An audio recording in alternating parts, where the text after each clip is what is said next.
APD yang lengkap sekali sampai memakai penutup ini ya, semacam face shield tapi yang ada ininya, ada pelindung dari gas-gas gitu ya. Ini sedang apa ini? Nggak apa-apa, dijawab aja sedang apa gitu. Melakukan apa? Oh iya. Siapa ini? Satrio, Bu. Satrio ini kayaknya. Iya. Mungkin itu orangnya sedang kerja lapangan gitu, Bu, terjun ke lapangan buat mengukur beban pencemar mungkin gitu, Bu. Oh iya. Iya. Ya, Jadi ini pakai APD yang lengkap. Seseorang yang atau pegawai dalam suatu industri dia menggunakan APD lengkap itu sedang mengukur gitu ya, mengukur beban pencemar gitu ya. Ya bisa juga, bisa mengukur, bisa melakukan apa? Oh sebentar, ada tamu sebentar ya.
Ya, ini adalah gambaran dari suatu kegiatan dalam suatu industri ya.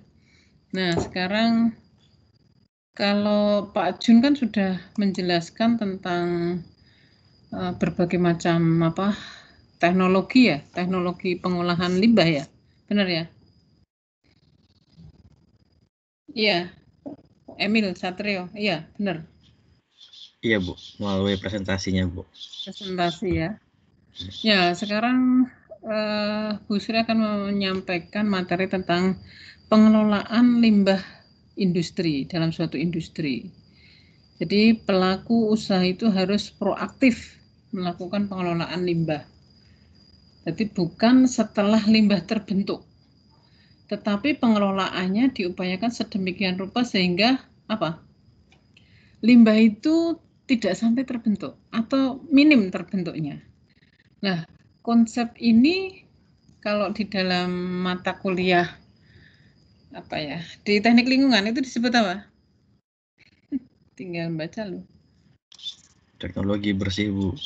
Iya, teknologi bersih atau cleaner production.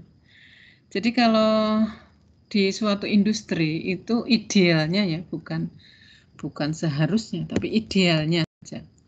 Karena ada banyak industri juga yang sebetulnya belum semuanya melakukan cleaner production gitu. Jadi idealnya memang konsep teknologi bersih itu harus benar-benar diterapkan gitu.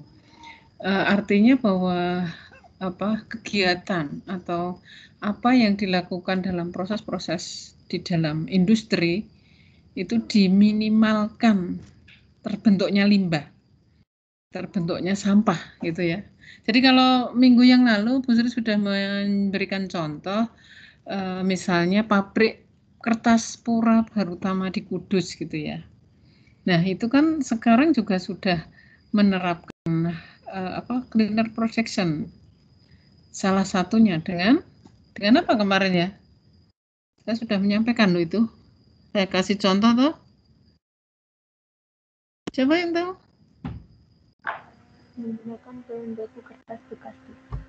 Oh iya, jadi pabrik Pura Barutama di Kudus itu kalau dulu di awal-awal itu menggunakan bahan baku dari salah satunya dari kayu, dari pohon ya. Jadi menebang yang dibutuhkan bahan bakunya adalah kayu gitu.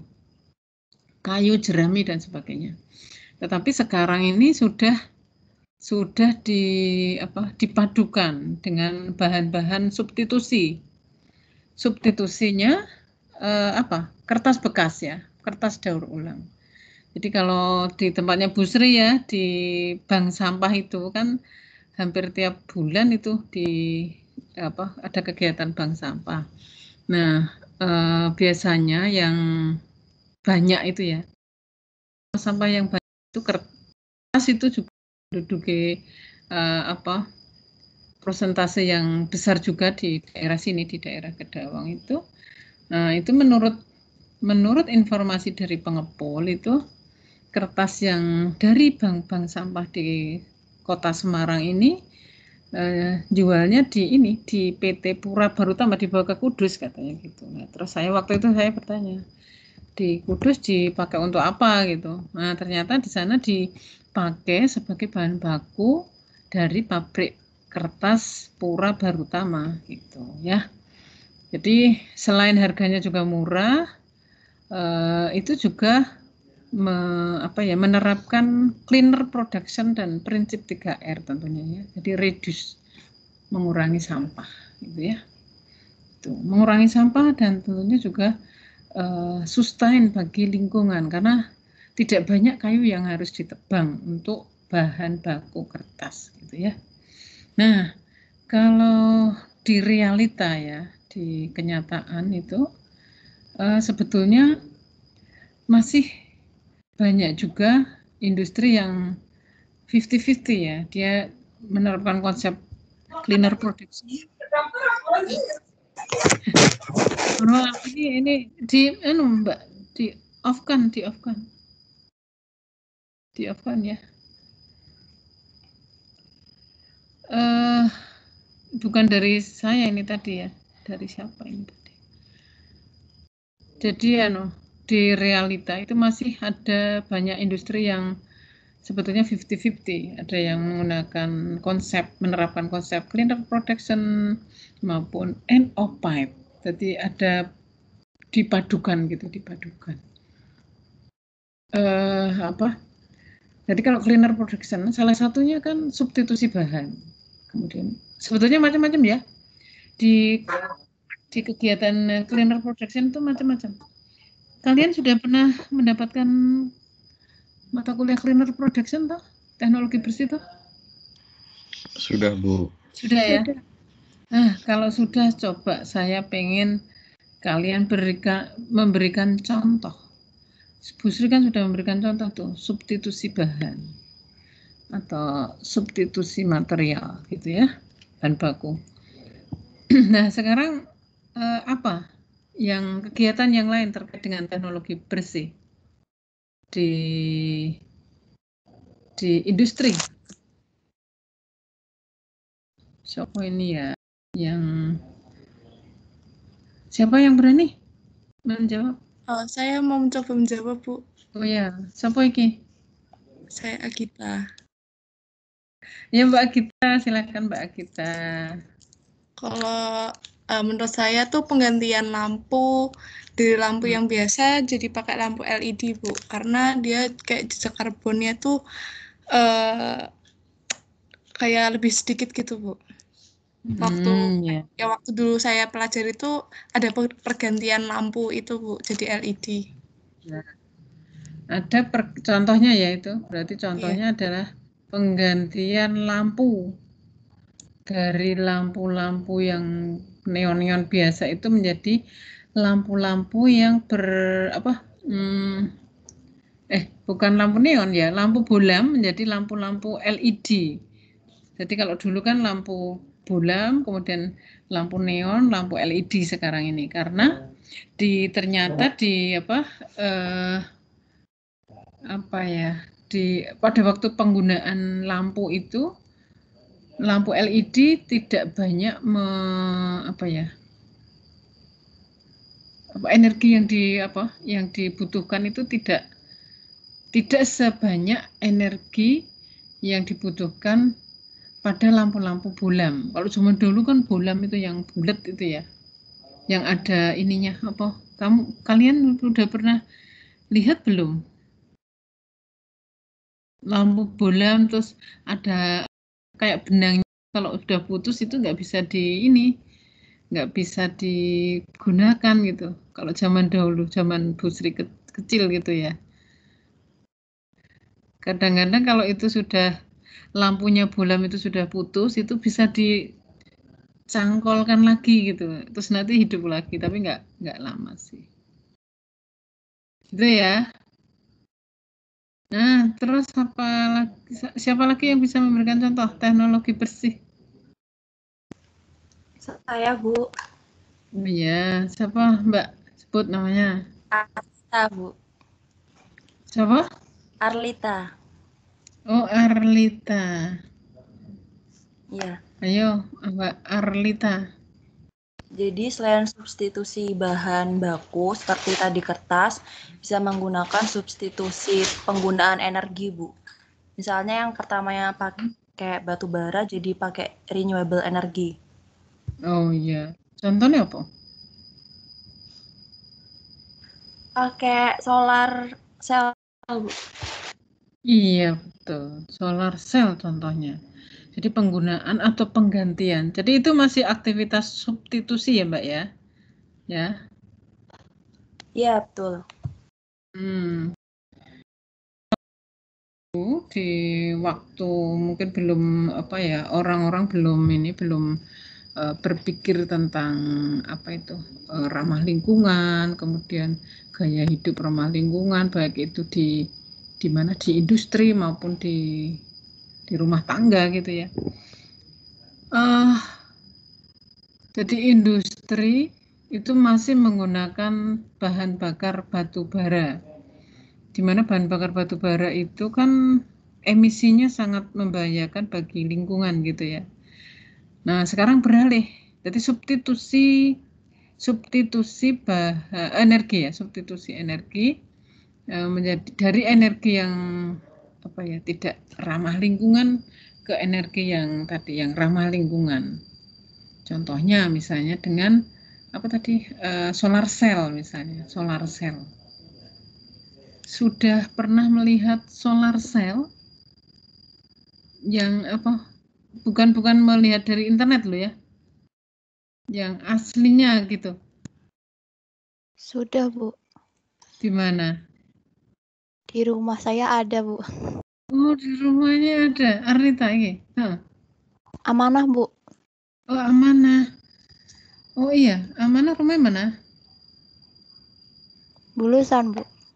Oh, Bulusan. Ada di rumahmu ya? Iya, Bu. Itu yang buat siapa? Bapak. Oh gitu. Wah, bapaknya sudah berpikir tentang ini ya, ramah lingkungan ya. Rumah yang ramah lingkungan dengan menggunakan solar cell. Ya. Terus kalau dibandingkan dengan biaya membayar listrik dengan itu solar cell itu lebih banyak mana, Mbak? Kalau solar cell itu cuman listrik cadangan gitu, Bu. Misalnya mati lampu nanti pindah ke atas gitu, Bu, kalau ngerjain tugas. Kalau biaya gitu. Ya mahalan kalau nggak pakai solar cell sih, Bu. Iya, kalau solar cell mungkin ininya aja ya, perangkatnya itu yang mahal ya. Iya, Bu. Ya, tapi kalau dari sisi sustain itu ya tetap sustain ini solar cell gitu. Karena kalau menggunakan listrik itu juga dari PLTN itu kan itu juga bahan bakarnya juga dari batu bara gitu ya. Nah, bisa pakai solar cell, kemudian bisa juga pakai tenaga angin, tenaga gelombang, tenaga apa? Kalau beberapa waktu yang lalu kan Bu Sri jadi ini ya, jadi juri yang Epson itu jadi suara itu bisa dijadikan sebagai sumber energi. Bagus sekali itu. Ya karena IC itu kan gagasan gitu ya. Bagus ini future. Jadi energi masa depan itu. Bagus ya. Ada itu ya dari SMA mana ya kemarin, ada beberapa SMA yang ikut, itu salah satunya itu ya. Jadi tapi topinya itu di situ menyimpan ini energi dari suara. Kemudian ini teknologi bersih. Nah, sekarang selain teknologi bersih, itu kalau kita lihat di realita itu industri juga menggunakan konsep end of pipe. Apa itu konsep end of pipe? Apa ayo? Siapa yang bisa? End of pipe. Kira-kira aja. End itu kan terakhir. Pipe itu pipa. Apa ya maksudnya ya? Apa? Bukankah saya itu sudah menjelaskan ini ya? Sudah belum ya? Saya mau coba jawab, Bu. Oh iya. Siapa ini? Arlita lagi, Bu. Oh Arlita, yo Arlita. Gimana Arlita? Kalau end of pipe itu setahu saya tuh dia lebih concern di limbah akhirnya, Bu, nggak dari awal produksinya. Concern di apa? Di limbah akhir, Bu. Oh iya betul. Betul Mbak Arlita. Jadi kalau sekarang teknologi bersih, cleaner production sama end of pipe itu bagusan yang mana? Lebih cocok yang mana kalau Produk, untuk Bu. lingkungan? Lebih? Yang cleaner production. Oh iya, lebih bagus yang cleaner production karena kalau end of pipe itu pengelolaan limbah tapi di akhir, end of pipe di akhir.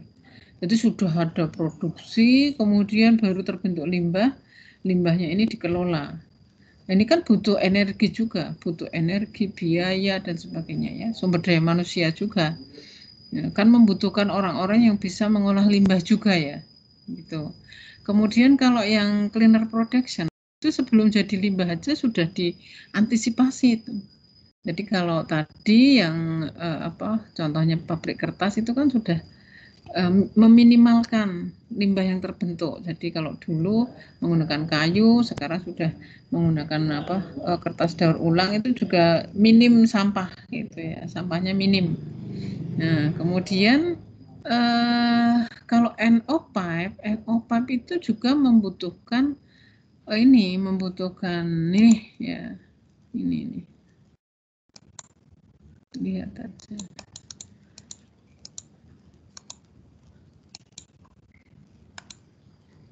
Nah, ini. Jadi kalau kita lihat di sini ini ada ini aja dulu. Ini ada salah satu IPAL instalasi pengolahan air limbah dengan menggunakan atau dengan teknologi anaerobik, dengan teknologi anaerobik biofilter. Ini juga. Nah, kemudian ini ada gambaran di suatu industri juga ada pengolahan limbah.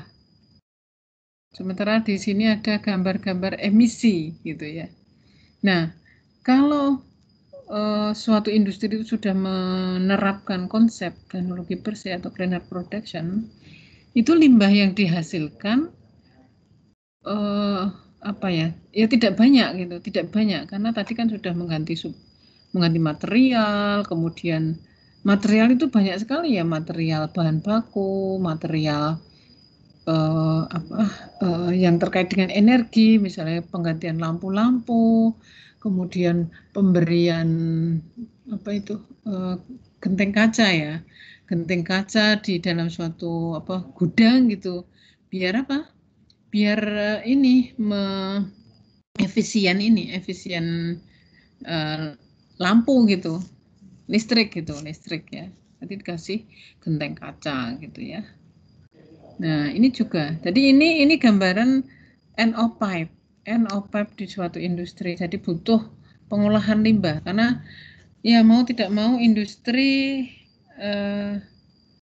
pasti kan juga mengeluarkan limbah ya. Meskipun sudah menerapkan konsep teknologi bersih, tetapi paling tidak limbahnya itu berkurang gitu ya. Limbahnya berkurang. Ya. Jadi kalau dulu limbahnya itu limbahnya yang diolah itu banyak gitu ya. Tapi sekarang setelah menerapkan cleaner production itu limbah yang diolah itu jadi berkurang. Ini enggak ada datanya ya. Tapi ya nanti kalian bisa mencari sendiri di internet ya. Nah, itu gambaran dari industri yang sudah menerapkan teknologi bersih maupun tadi perpaduan antara cleaner production dan NO pipe. Kalian itu sudah pernah ini belum toh? Field trip pernah? 2018. Kemana? Fieldnya kemana? Ke IPAL sama PLTU. Oh iya, PLTU ya. IPAL-nya di mana? Saya lupa Bu namanya yang di Jogja pokoknya. Sewon Bu. Oh Sewon Bantul ya. Waktu itu bukan Bu Sri ya yang nganter ya?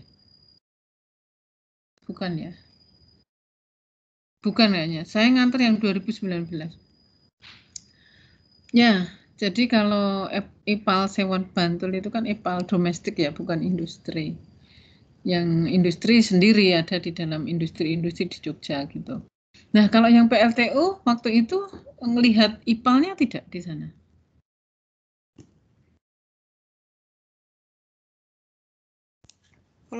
Kalau dulu tuh cuman kita lewat doang Bu, terus lebih fokus ke chimney-nya gitu loh Bu.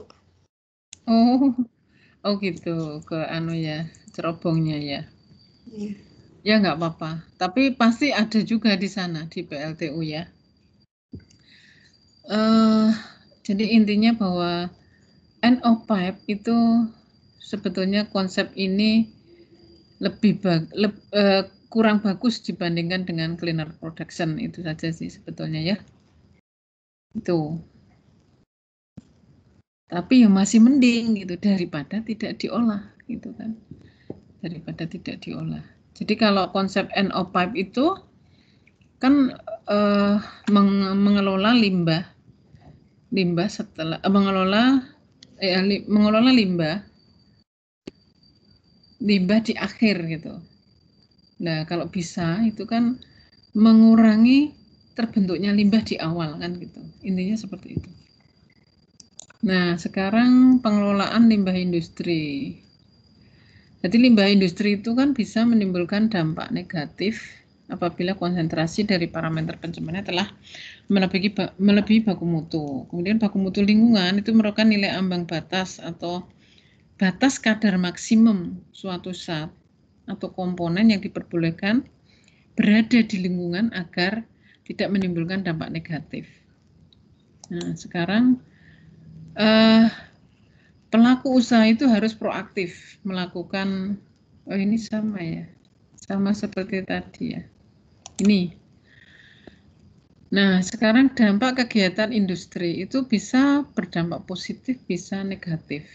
Jadi kalau orang-orang lingkungan itu kita harus memandang industri itu dampak positif, dampak negatif gitu ya. Kalau orang-orang ekonomi nggak tahu ya, mungkin yang positif aja ya. Tapi kalau orang lingkungan mestinya yang negatif juga kita kaji, kita harus tahu gitu. Ya, yang positif apa? Kalau yang positif ini kita tahu ya, menghasilkan barang, jasa, dan sebagainya. Meningkatkan lapangan kerja, kualitas hidup. Nah, sekarang yang negatif. Yang negatif itu bisa menghasilkan limbah cair, padat, dan gas. Menimbulkan pencemaran lingkungan, menimbulkan kerusakan sumber daya alam dan lingkungan. Kemudian menurunkan kualitas hidup karena lingkungan menjadi kotor dan tercemar.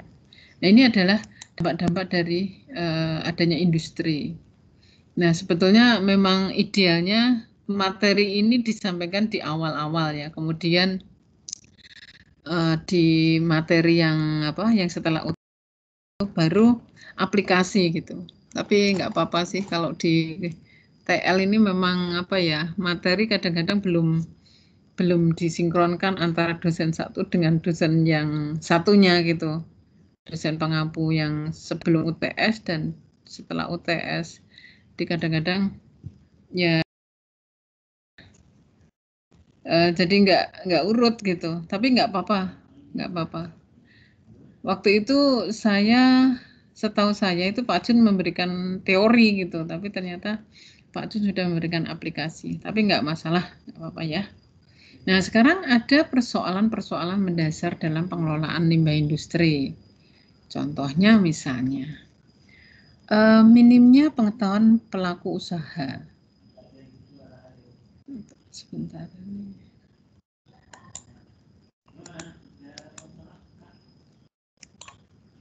Nah, minimnya pengetahuan pelaku usaha, terutama dari kelompok industri kecil. Setuju nggak ini persoalan yang mendasar di limbah industri? Setuju tidak? Minimnya pengetahuan pelaku usaha, terutama dari kelompok industri kecil. Ini yang lainnya kok pada diem ya? Pada nggak tidur tuh? Nggak ini? Enggak, Bu. Ini soalnya jam-jam krusial. Ya, ini terutama industri kecil ya. Kalau industri-industri yang sudah besar itu sebetulnya tidak. Karena kan di industri-industri yang sudah besar dan maju gitu ya, itu di situ sudah ada bagian-bagian ya. Contohnya saja misalnya HSE gitu ya, yang menangani limbah, pengelolaan lingkungan dalam suatu industri. Kemudian ada juga bagian kalau di ya setahu saya di HSE itu ya. Sebetulnya ada banyak istilah gitu. Tapi yang jelas di dalam industri yang sudah besar, industri-industri yang skala besar itu sudah ada bagian-bagian khusus yang menangani pengelolaan lingkungan gitu. Nah, kemudian yang kedua apa? Kira-kira apa sih persoalan mendasar dalam pengelolaan industri itu? Mendasar loh ini. Selain minimnya pengetahuan pelaku usaha, juga apa?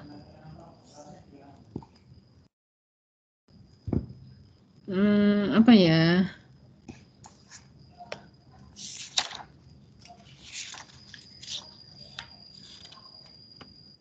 Izin menjawab, Bu. Ya. Biayanya mahal mungkin, Bu. Oh, ya. Jadi perusahaan tidak ada insentif untuk melakukan itu. Ya, ini siapa ini? Noval, Bu. Oh, Noval. Ya, biayanya mahal gitu. Karena apa? Ya karena ini mungkin untuk industri-industri kecil gitu. Jadi untuk mengolah limbah yang contohnya misalnya industri tahu gitu ya. Industri tahu itu kan industri home industry. Nah, boro-boro diminta untuk mengolah limbah. Untuk memasarkan produknya saja kan butuh energi juga gitu. Nah, kemudian pengolahan limbah itu kan juga butuh biaya gitu. Jadi saya tidak ngomong banyak ya, tapi ada beberapa pelaku industri yang nggak mau mengeluarkan biaya untuk mengolah limbahnya. Ini persoalannya ya, karena ini persoalan gitu. Ya, ini saja sih. Rendahnya kesadaran dari pelaku usaha industri terhadap manajemen penanganan dan pengelolaan limbah yang dihasilkan. Ya, jadi karena rendahnya kesadaran tadi, maka pelaku-pelaku industri itu juga apa ya, enggan gitu, nggak mau mengolah limbahnya karena mahal kok, teknologinya rumit gitu ya. Padahal sebetulnya tidak ya, iya nggak? Siapa yang setuju? Sebetulnya tidak semahal yang dibayangkan gitu. Contohnya saja, misalnya industri industri, untuk kasih contoh saya, industri apa kemudian limbahnya diapakan gitu. Cuma ya kalian tidak, mestinya kalau KP di perusahaan itu enak ya, bisa jadi tahu gitu, oh ini industri A, dia menghasilkan limbah B, materialnya B, kemudian menghasilkan limbah C, diolah menjadi teknologi dengan teknologi D misalnya. Kasih contoh, siapa yang bisa ngasih contoh? Industri apa? Industri apa diapakan? Di dekat rumahmu apa nggak ada ini toh, industri gitu? Siapa ini ya? Tak panggilin nanti. Kalau dipanggilin itu seneng nggak sih? Nggak seneng ya? Noval, ya tak panggil gitu, Noval jawab gitu, nggak seneng nggak sih kalian? Seneng kalau lagi bangun, lagi tidur nggak seneng, Bu. Gitu ya. Ya. Kasih contoh dong ini, Noval, kamu merekomendasikan satu nama, Val. Saya nggak hafal ya.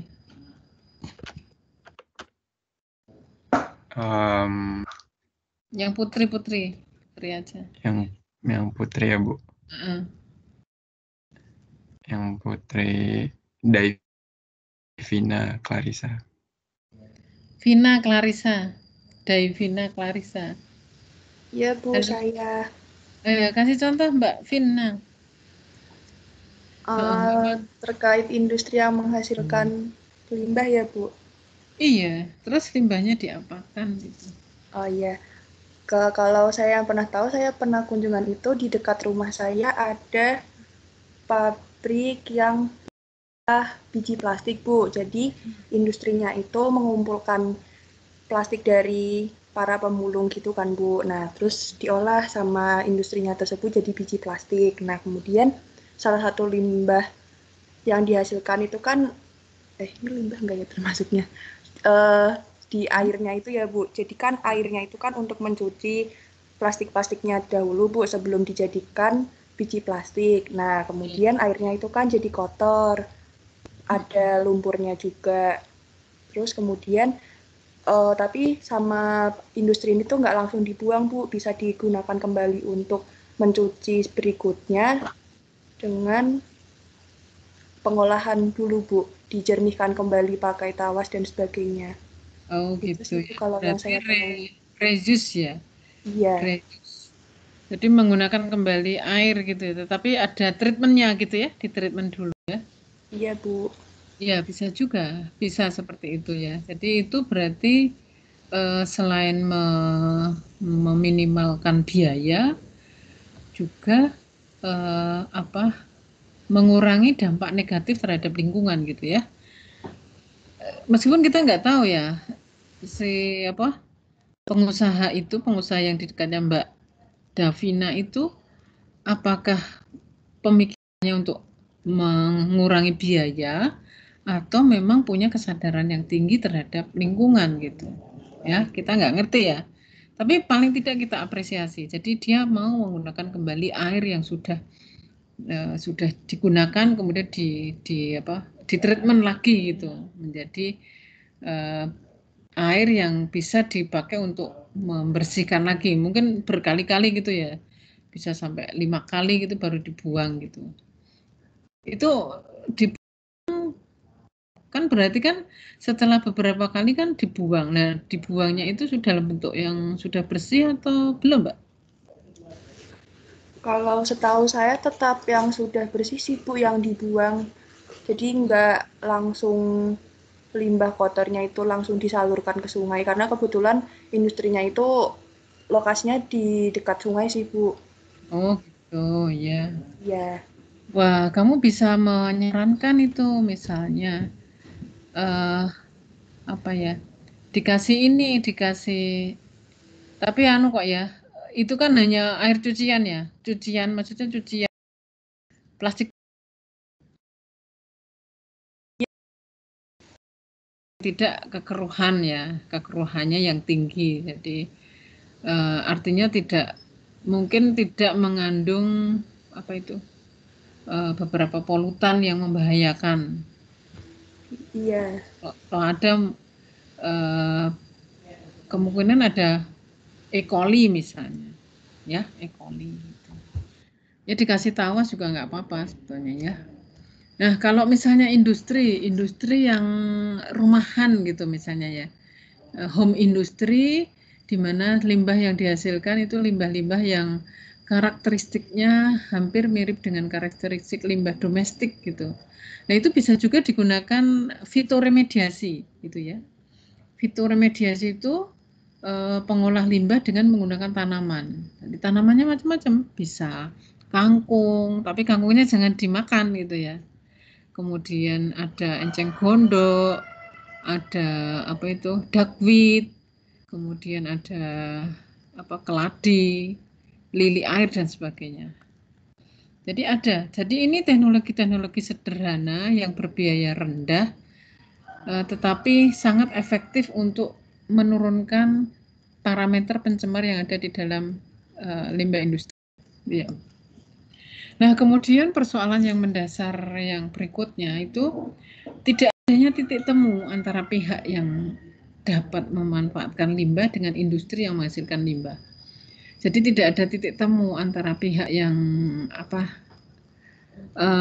sebenarnya yang dapat memanfaatkan limbah itu kalau di sini di Indonesia itu pihak ketiga gitu ya.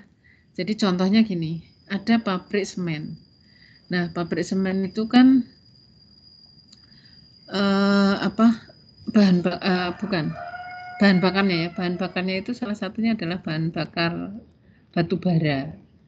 Nah, kemudian di pabrik semen itu di situ kan menimbulkan ini juga ya selain emisi ya. Jadi di penggunaan bahan bakar batu bara itu nanti akan terbentuk fly ash maupun bottom ash. Fly ash itu yang dari atas, bottom ash itu yang di bawah yang mengendap. Nah itu bisa digunakan kembali dengan ditreatment dulu gitu ya, digunakan kembali menjadi bahan-bahan yang campuran dalam suatu industri apalah, saya belum menemukan informasinya, tetapi itu bisa. Nah, di persoalan mendasar dalam pengelolaan limbah industri itu belum adanya titik temu, bukan tidak ada ya, tapi belum adanya titik temu antara pihak yang mau menggunakan limbah itu sama si pengusaha yang menghasilkan industri itu. Di sini artinya bahwa belum adanya titik temu itu ya antara pihak ketiga gitu aja. Pihak ketiga sama pengusaha itu belum ada titik temu, itu artinya belum ada ini limbahnya mau diapakan ini. Jadi jangan sampai nanti limbah-limbah itu contohnya gini aja deh. Industri mie gitu aja, mie. Saya nggak nyebut merek ya. Mie itu, mie kemasan itu. Nah, itu kan juga membutuhkan menghasilkan limbah. Salah satu limbah yang dihasilkan adalah jelantah ya. Nah, jelantah yang dihasilkan oleh industri olahan makanan gitu. Itu kalau dijual sebetulnya ini laku ya. Jadi ada pihak ketiga yang mengambil, membeli. Tetapi karena belum ada kesepakatan ya, titik temu antara pihak yang industrinya yang punya usaha tadi, usaha olahan makanan, di mana jelantahnya itu banyak sekali gitu. Lah pembeli jelantah itu jelantah yang dihasilkan oleh suatu industri X itu, industri pengolah makanan itu mau dibeli tetapi mau dikonsumsi lagi atau di treatment lagi kemudian dikonsumsi. Ini nggak boleh. Hal seperti ini tidak boleh ya, tidak boleh. Nah ini contoh-contoh di realita di lapangan bahwa ini menjadi persoalan mendasar dalam pengelolaan limbah industri. Jadi pihak ketiga yang mau membeli jelantah itu mau membeli jelantah, tetapi jelantahnya mau dipakai untuk konsumsi lagi, ditreatment lagi, sementara pengusahanya nggak boleh. Ini jelantahnya berbahaya ini kalau nanti dikonsumsi lagi gitu. Jadi tidak adanya titik temu gitu. Kalau jelantahnya itu dipakai untuk di treatment menjadi biodiesel itu nggak apa-apa gitu. Kan berarti tidak dikonsumsi. Gitu ya. Itu contohnya. Nah, ini saya ambil dari ini sumbernya.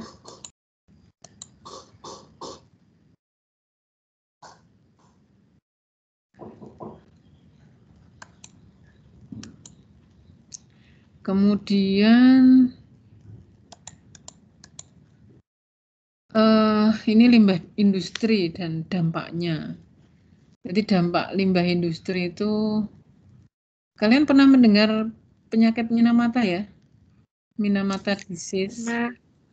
Nah ya. Itu diakibatkan oleh apa? Ini tinggal baca. Setahu saya tuh yang itu Bu, yang penduduknya tuh makan ikan yang dari laut. Nah, lautnya itu tuh tercemar sama merkuri. Oh ya, merkurinya dari mana?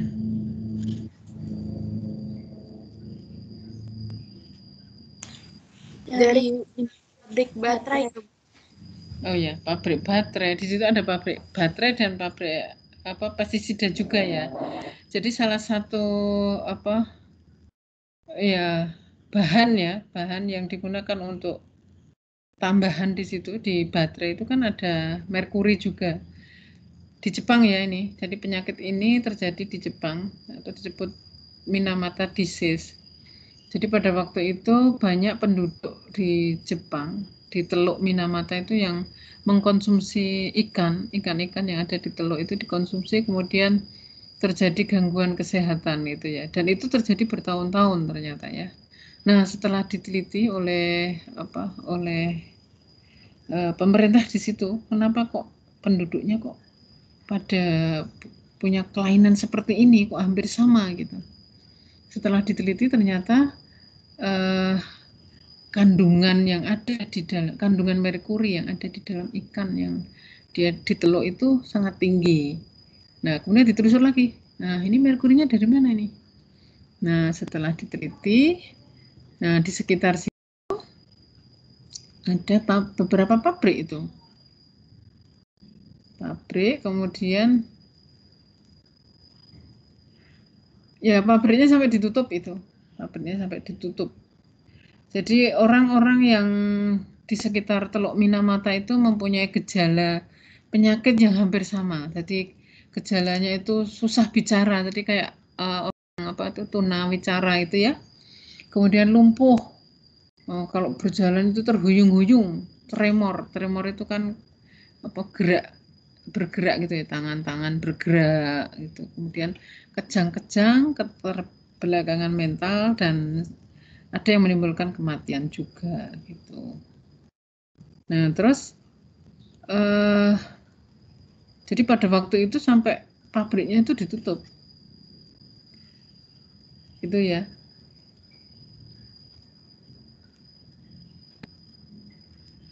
Nah, dari pabrik yang ada, sebetulnya nggak hanya pabrik baterai Mbak di situ. Jadi ada beberapa pabrik kimia juga. Kemudian ada pabrik asam asetat, ada pabrik vinil klorida ya, plasticizer ya. dalam memproduksi asam asetat itu mereka menggunakan itu tadi merkuri sebagai bahan tambahan. Sebagai katalisnya itu merkuri gitu ya. Itu terus akhirnya pabriknya ditutup. Nah, itu yang menjadi cikal bakal penyakit Minamata di Jepang. Gitu. Ini dampak negatif industri gitu ya. Kemudian ini ada penyakit Itai Bio. Ini Itai Bio ini disebabkan oleh apa Itai Bio? Dari pertambangan Bu yang menghasilkan kadmium. Oh ya, dari pertambangan yang menghasilkan kadmium. Jadi Itai Bio itu karena penyakit apa yang diakibatkan oleh apa? Kadmium. Jadi itu sungainya tercemar sama kadmium. Padahal itu buat konsumsi penduduk sekitar. Ya. Ya, ini adalah salah satu tiga penyakit dari bahasa yang berasal dari Jepang ya. Jadi penyakit Minamata, Itai Bio dan Yuso. Jadi Itai Bio itu penyakit akibat dari keracunan kadmium. Jadi pada waktu itu di mana prefektur Toyama ya, Toyama di Jepang ya. Jadi di Jepang, sama-sama di Jepang. Kalau tadi di Teluk Minamata, ini di Toyama, Jepang. Keracunan kadmium bisa menyebabkan gagal ginjal juga. Nah, kalau sekarang yang penyakit Yuso itu kenapa? Karena adanya minyak beras untuk ternak unggas. Nah, itu tuh menghasilkan PCB. Nah, PCB-nya itu bocor. Iya, betul. Ini siapa lagi? Arlita apa Agita? Ya, Bu. Agita, Bu. Oh, Agita. Iya, betul sekali Mbak Agita. Kamu pernah mengambil mata kuliah toksikologi? Pernah, Bu. Oh iya, iya betul. Jadi masih ingat Mbak Agita. Jadi pada waktu itu di mana? Di Jepang juga ini, di Jepang. Di Jepang itu kalau ini di Kyushu. Di Kyushu Utara di Jepang, bagian utara ya, tahun 1968 itu ada suatu pabrik, kemudian terjadi kesalahan gitu ya, seharusnya menggunakan minyak beras, beras merah atau jagung itu. Yang jelas itu ada kesalahan, kemudian pabrik itu menggunakan PCB ya. Sebentar, saya tak ingat-ingat kok, agak lupa ini. Kasusnya seperti apa? Atau Mbak Agita ingat itu? Iya, Bu. Jadi itu kan PCB kan, terus itu bocor, yaitu mencemari minyak beras. Padahal minyak beras itu tuh buat makanan ternak unggas gitu. Gitu ya. Saya ini tak carinya dulu aja daripada saya agak lupa ini. Soalnya udah lama ya. Nah, penyakit Yuso. Jadi secara harfiah gejala penyakit ini disebut penyakit minyak gitu ya. Karena keracunan PCB betul, PCBS. Jadi di kita utara Jepang pada tahun 1968. Nah, kenapa kok PCB bisa meracuni penduduk Kyushu ya? Kyushu itu karena ada minyak dedak dari padi yang diproduksi oleh perusahaan Kanemi namanya di Kyushu, itu terkontaminasi dengan PCBS. PCBS dan PCDFS ya selama produksi. Jadi untuk menghilangkan bau minyak dipanaskan menggunakan PCB sebagai media pemanas. Kemudian lubang dari PCB itu bocor dalam minyak dedaknya tadi. Di pabrik ini ya, di pabrik. Nah, minyak dedak padi yang terkontaminasi itu kemudian dijual oleh peternak unggas. Digunakan untuk digunakan sebagai suplemen pakan untuk konsumen yang digunakan dalam memasak gitu ya.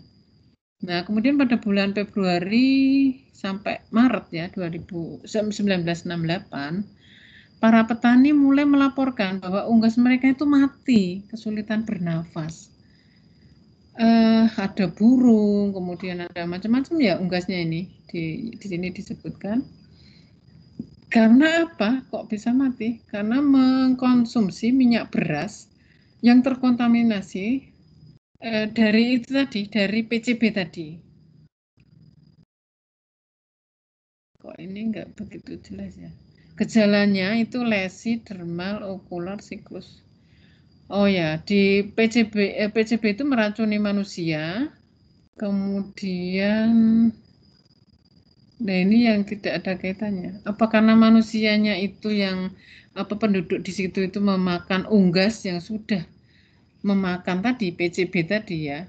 Kemudian penduduk di sekitar Kyushu itu mengalami gejala sakit kepala, batuk, kulitnya terluka, kelelahan, dan ada gangguan-gangguan saraf. Jadi gangguan-gangguan saraf.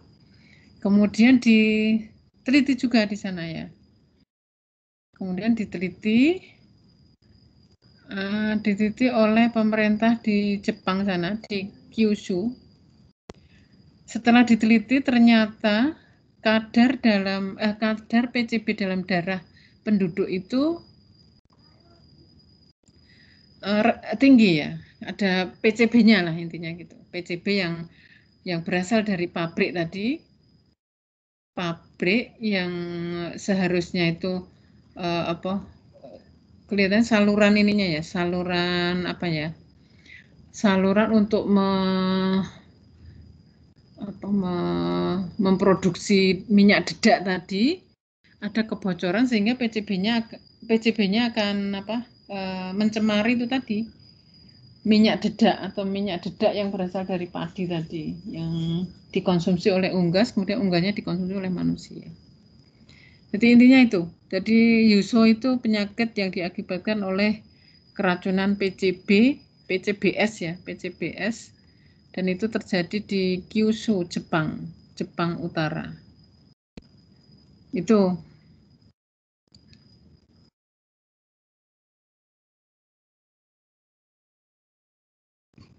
Nah, terus ini dampak limbah industri. Kita langsung ke ini saja ya.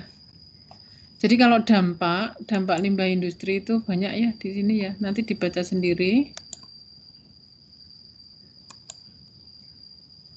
Kita langsung ke 9 langkah efektif untuk membuat rencana pengelolaan limbah industri dalam suatu industri tentunya ya. Jadi ada 9 langkah. Jadi yang pertama itu membentuk tim pengelola limbah. Jadi kalau di dalam suatu industri itu idealnya itu ada tim pengelola limbah. Itu tim pengelola limbah itu biasanya di bagian yang menangani lingkungan ya di industri gitu. Kemudian yang kedua itu menentukan ruang lingkup pengelolaan limbah. Jadi ruang lingkupnya itu apa saja pengelolaan limbah itu, termasuk limbah padat, limbah cair dan sebagainya. Kemudian membuat perencanaan sebelum melakukan survei atau penilaian. Jadi dibuat perencanaan dulu sebelum melakukan survei atau penilaian di lapangan, di pabrik itu, di industri tersebut. Yang keempat itu melakukan survei. Tadi sebelum survei itu melakukan perencanaan. Kemudian melakukan survei atau waste assessment. Kemudian melakukan evaluasi dan analisis kelayakan.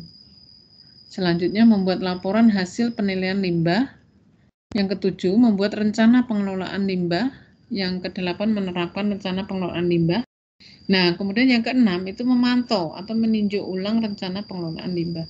Nah, ini adalah 9 langkah-langkah untuk membuat rencana pengelolaan limbah di dalam suatu industri. Ini menurut EPA, gitu ya. Jadi kalau kalian besok misalnya sudah lulus menjadi sarjana teknik lingkungan itu kerja di industri ya, contohnya misalnya kemarin yang siapa itu Mas, siapa yang kerja di Petrokimia Gresik itu ya. Nah, itu kalian bisa menduduki salah satu apa ya, bagian itu misal di HSE atau di bagian apa pengelolaan lingkungan itu di daerah di industri, di suatu industri gitu. Misalnya kalian dimintain apa ya saran gitu ya, usul gitu. Nah, kalian bisa mengusulkan ini. Jadi langkah-langkah untuk membuat rencana pengelolaan limbah di suatu industri itu ini. Jadi dibentuklah dulu, membentuk tim pengelola dulu, pengelola limbah. Nanti timnya itu bisa dari berbagai macam background gitu. Ya. Nih misalnya ya membentuk tim pengelola limbah. Jadi menentukan tim pengelola limbah yang bertanggung jawab untuk menangani dan mengelola limbah di setiap area produksi dan untuk keseluruhan industri. Tim pengelola limbah ini harus mencakup beberapa pekerja yang kompeten ya tentunya ya. Seperti operator pabrik, insinyur kimia, environmental engineering atau manajer produksi. Jadi dari bidang itu di situ di industri. Nah, kalian bisa menduduki di bagian ini ya. Nah, kemudian koordinator tim bertanggung jawab untuk mengirimkan laporan secara berkala kepada pimpinan perusahaan terkait dengan semua hal yang berhubungan dengan pengelolaan limbah. Itu ya. Terus menentukan ruang lingkup pengelolaan limbah. Jadi koordinator tim harus menetapkan ruang lingkupnya, termasuk tujuan dan sasaran pengelolaan limbah. Nah, itu tergantung jenis industrinya. Jadi berbeda-beda tergantung jenis kegiatan produksi dan teknologi limbah yang tersedia di sana. Misalnya teknologi yang tersedia itu di sana RBC misalnya. Oh, enggak apa-apa pakai RBC. Kemudian teknologi yang tersedia di sana elektrokoagulasi misalnya. Itu. Jadi tergantung dari kebijakan dari perusahaan itu. Nah, kemudian terkait dengan menentukan ruang lingkup pengelolaan limbah itu terkait dengan penilaian limbah, koordinator pengelola limbah itu harus membentuk tim penilaian limbah di setiap area produksi. Jadi di setiap area produksi itu harus ada tim penilainya. Misalnya ya di produksi kalau di Petrokimia Gresik itu kan ada pabrik, di situ kan ada macam-macam ya. Jadi di setiap area produksi itu ada ininya penilai limbah. Penilai limbah di setiap area produksi. Kemudian menunjuk orang yang bertanggung jawab atas implementasi program penilaian secara keseluruhan. Misalnya jika terdapat 4 area produksi dan area pengolahan limbah yang berbeda, proses penilaian limbah dapat dilakukan oleh 4 tim yang berbeda pula. Itu ya. Nah, kemudian melakukan perencanaan survei atau penilaian limbah atau waste assessment. Itu mengidentifikasi semua persyaratan peraturan keselamatan K3 itu yang termasuk K3 itu diidentifikasi. Kemudian membuat daftar permasalahan yang terkait limbah atau pencemaran limbah yang diketahui. Menetapkan prioritas kegiatan produksi yang akan dinilai misalnya, menjalankan ruang lingkup pengelolaan limbah. Nah, ini adalah tadi yang termasuk 9 tadi ya. Kemudian melakukan perencanaan survei penilaian limbah. Oh, ini masih perencanaan ya. Nah, itu ada tim pengelola limbah. Itu harus membuat daftar semua kegiatan produksi pabrik, mengumpulkan informasi yang tersedia setiap kegiatan produksi dan macam-macam ya. Wah, sebetulnya sayang ya kalau tidak pandemi ini, kalau offline itu sebetulnya ini bisa bisa praktek gitu, praktek. Misalnya kalian menjadi penilai penilai penilai limbah atau waste assessment. Jadi tugasnya menilai limbah itu apa yang dilakukan itu, dilaporkan itu. Nah, kemudian ini termasuk ini ya. Jadi ini adalah salah satu kegiatan di 9 langkah tadi, melakukan survei atau penilaian limbah. Jadi Ini sepertinya limbah-limbah padat ini, solid waste ini diidentifikasi oleh petugas ini ya. Dan ini sudah betul ya, petugasnya sudah menggunakan APD lengkap karena siapa tahu limbah-limbah yang ada di sini, solid waste-nya itu mengandung bahan-bahan yang berbahaya gitu ya, yang berbahaya. Jadi sudah diantisipasi. Nah, kemudian melakukan penilaian limbah. Ini masih penilaian limbah. Yang terakhir adalah melakukan evaluasi. Jadi pada tahap ini pengelola dan penilaian limbah melakukan penilai limbah ya.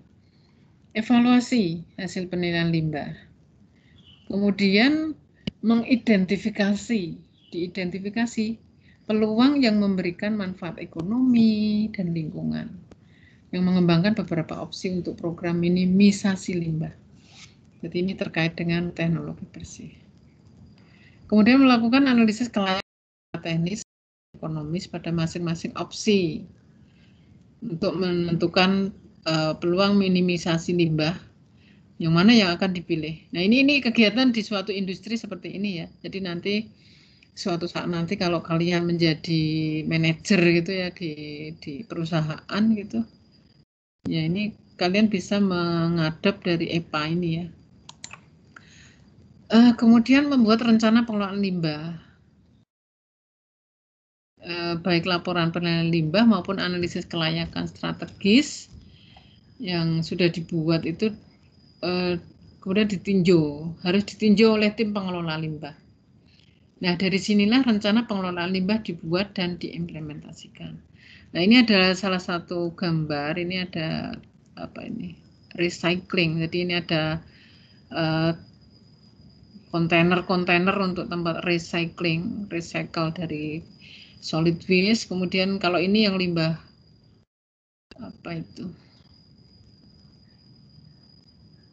ini limbah atau bukan sih ini?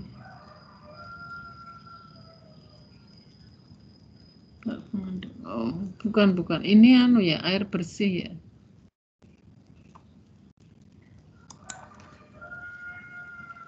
Nah, ini adalah kegiatan-kegiatan yang terkait dengan langkah-langkah dalam pengelolaan limbah industri.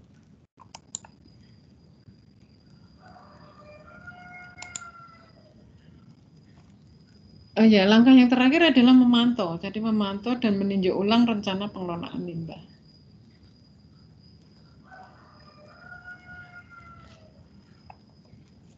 Ini siapa yang sudah jelas? Adakah yang bertanya? Halo, ngantuk ternyata ya. Permisi Bu. Iya. Emil Bu, Emil. Emil, gimana Emil? Bukan bertanya Bu, izin dari teman-teman ada yang belum absen. Oh, belum absen ya? Iya Bu. Ya, bentar. Terima kasih Bu. Ya. Aduh, kenapa? Bu sering ngantuk sekali nih. Kalian kayaknya juga ngantuk ini, pada diem aja. Belum absen.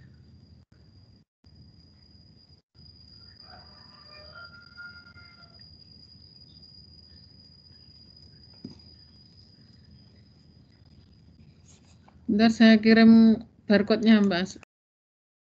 Ya Bu.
Sudah Mas Emil, sudah saya kirim barcode-nya.